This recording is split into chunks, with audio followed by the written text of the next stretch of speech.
Hi, everybody. Thanks for checking in again with the Barry Chronicles. I'm really excited. This is a big milestone for me, probably not for most YouTubers, but we're up to 176 subscribers today. So thank you to those of you who have subscribed, who are enjoying the stories, except for the one person who felt like they were too much like a book.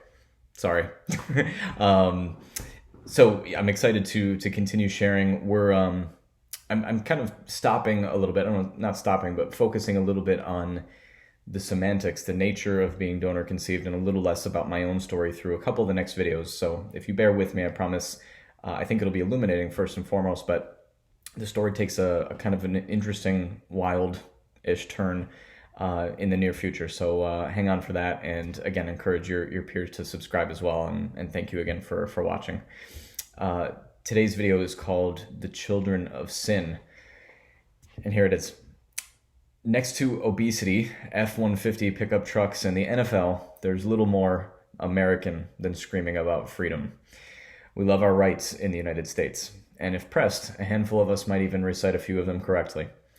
Sure, there's extensive debate over the merit of some, the Second Amendment comes to mind, but where you'll find often unanimous agreement across party lines is in a line from the Declaration of Independence, which says, "We hold these truths to be self-evident, that all men are created equal, that they are endowed by their Creator with certain unalienable rights, that among these are life, liberty, and the pursuit of happiness." So inherent with birth in this country is life itself, and the profession that with life you can do as you please without your government getting in the way. Both are a means to an end in that regard, the end being happiness. Life, liberty, and the pursuit of happiness. Except if you're donor conceived.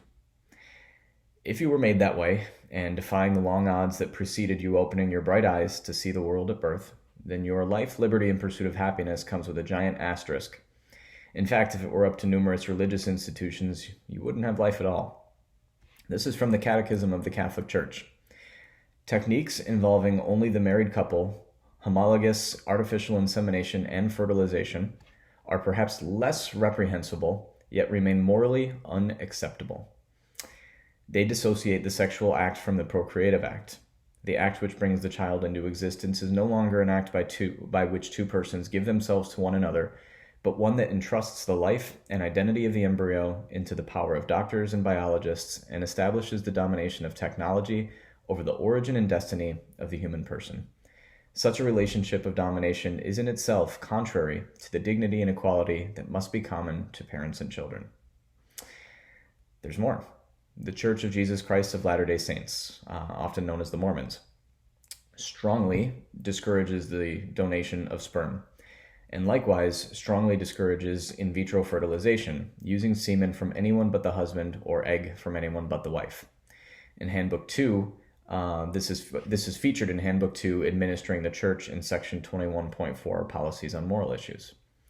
Islam says that any union of gametes outside a marital bond, whether by adultery or in the laboratory, is haram, forbidden.